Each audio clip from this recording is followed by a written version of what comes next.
Gravity Falls, Season 1, Episode 12, Summerween. I already kind of wished that Gravity Falls was a real place so I could move there. Now I definitely do. Now, I know what y'all are going to say to that, but AJ, it's such a creepy place with horrible monsters and evil magic that could destroy you in an instant. Guys, you don't need to keep selling this place to me. I'm already sold on it. I'm being entirely honest with you guys when I say I would love to live somewhere where there's confirmed supernatural activity and they have Halloween twice a year. Halloween is by far the greatest of the holidays, and any town that loves it enough that they have it twice a year is my kind of place. Now, yeah, it is pretty obvious why they created Summerween, the Summerween holiday, and that's because the show takes place in the summer, and yet the crew working on the show wanted to do a Halloween episode. If this show weren't set in the summer, it probably wouldn't exist. But you can't take it away from me. It's part of the world building. It exists. Just immediately, this episode scores extra points for being basically written just for me. It was made just for me. It's my episode. They made it for me. It opens up with a little bit of exposition about what Summerween is as the kids go to the Summerween store to buy candy and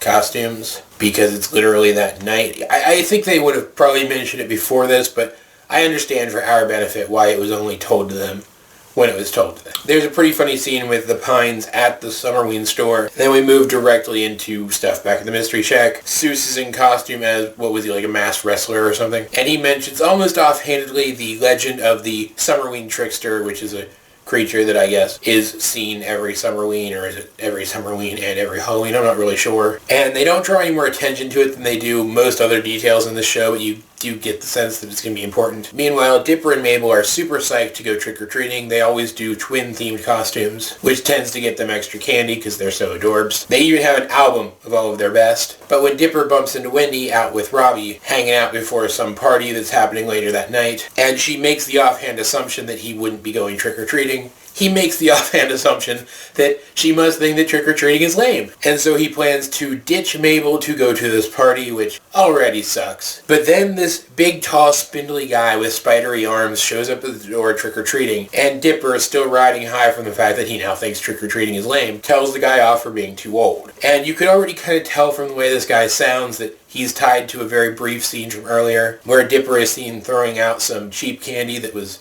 in the candy bowl, and something is watching him do it from outside and seems displeased about it. Anyway, this guy turns out to be a monster. He turns out to be the Summerween trickster. He has a giant mouth that can kind of appear in his neck, and he can swallow people whole. And so Dipper and Mabel's two friends who had come over to go trick-or-treating with them end up having to gather 500 pieces of candy through trick-or-treating as an offering to this monster, or else they will be eaten alive. Yeah, in a kid's show. And Dipper puts on his costume to do it, and they actually pull it off just before the assigned time limit runs out. The time limit being the blowing out of the last of the, what were they called, jack-o'-melons? Watermelons carved into jack-o'-lanterns, which was such a cool idea. But Wendy and Robbie drive by, and Dipper tries to hide the candy and ends up dumping it into I guess it was a creek. It sucked. It was so stupid, and you knew it was going to happen. You knew something was going to happen, that he was going to part that bush, and the candy was either going to be eaten by raccoons, or fell into a hole, or what actually happened, that he was somehow going to ruin this for everybody. And in that same moment, Mabel finally realizes that he didn't originally plan to go trick-or-treating with them, that he was going to ditch her and not tell her about it. Anyway, the monster comes for them, but Seuss picks them up in time and runs the monster over. Everything seems okay, but Mabel is now upset with Dipper, as she probably should be. But lo and behold, turns out the monster can regenerate, and it is very spidery. It moves in a very spidery way and can even grow extra arms, so it has no problem catching up with them. They end up trying to ditch it in the Summerween Superstore, and they almost escape. They almost pull it off. But then Seuss ruins it for them, because he just can't help playing with a toy, and I'm really starting to not like Seuss's character. But I guess he brings it all around when he discovers that the monster is made out of that crappy off-brand candy, the same candy that Dipper was throwing out earlier.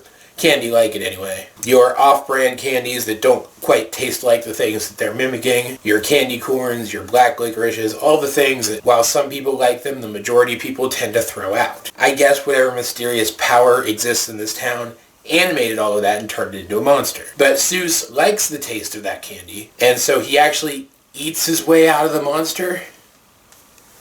And the monster is so psyched that somebody finally liked the taste of him that it just kind of willingly dies, I guess. There's a plot line in the background there of Stan trying to scare some kids, but it was amusing. I just didn't really care that much about it. Oh, and when Wendy finally does find out that Dipper was going trick-or-treating with Mabel, she doesn't care. Imagine that. I liked this episode a lot. It wasn't like super great or anything, but getting a Halloween episode is fun in anything. Getting a Halloween in a horror-themed show is even more fun. And it had several more examples of what I was talking about back in the inconveniencing of the kid-friendly, creepy imagery that they managed to work into this show so well. The trickster moved in such an unsettling way even before he started walking around on all fours or growing extra arms. There was already something very disconcerting about him, something very body horror-ish about him, and then there was more body horror throughout the entire episode. Even some of the stuff that Stan was doing to try to freak out the kids, some of the stuff that he was faking, was very body horror-ish. And don't even get me started on Seuss basically eating a guy alive, which he later says. He later says that he ate a guy alive. It was body horror done in such a way that it wasn't too shocking to kids and that they might get a thrill out of it. And I love that. I love that kind of thing. And I was so happy to see more of it here in this episode. The town done up for Summerween looked great. And we got some very good consistency with Dipper and Mabel's new budding characterization where they are more open with each other and more considerate of each other's feelings. Dipper being much more aware that Mabel was upset with him here and coming around a lot faster, and Mabel being much more open with the reasons why and much more open with the fact that she was upset. That being basically that they are getting too old for trick-or-treating, and she does know that, and so she wants to savor every opportunity she has to go trick-or-treating with her brother, which was so sweet. And I loved it. I loved that that detail was worked into an episode that was overall horror-themed. I do gotta say, though, Dipper needs to get over this thing where he is so willing to change himself to appeal to Wendy when Wendy has never shown any dislike for any part of his character at all. I mean, yeah, Wendy thinks that some very specific things are cool. She probably does think that Dipper is a little too old to go trick-or-treating, but she doesn't care if he doesn't feel the same way. She's not the kind of person who would do that. And that's become so painfully obvious to me as an audience member that it is a little annoying when Dipper doesn't realize the same thing. But I do also realize that he is a character living in this world, and his characterization does track, so I can't be too upset about it. It's just, I wish it would happen faster. It doesn't have to, I just wish it would. I also loved getting an entire episode where Mabel's friends were prominent. I still really like them. I'd like to see them in prominent roles in more episodes. Overall, this was as good an episode as I could ever expect from this very, very good show. The only thing that I would have liked to have seen that wasn't here would have been Dipper looking in the journal, even if it was just offhandedly mentioned that he looked in the journal to try to figure out what the trickster was. That is the one legitimate flaw that I found in this episode, and I just had to point it out. That said, guys, what did you think of this episode if you have seen it? Let's get a discussion going in the comments section down below. Either way, this has been AJ22, and I will talk to you guys later.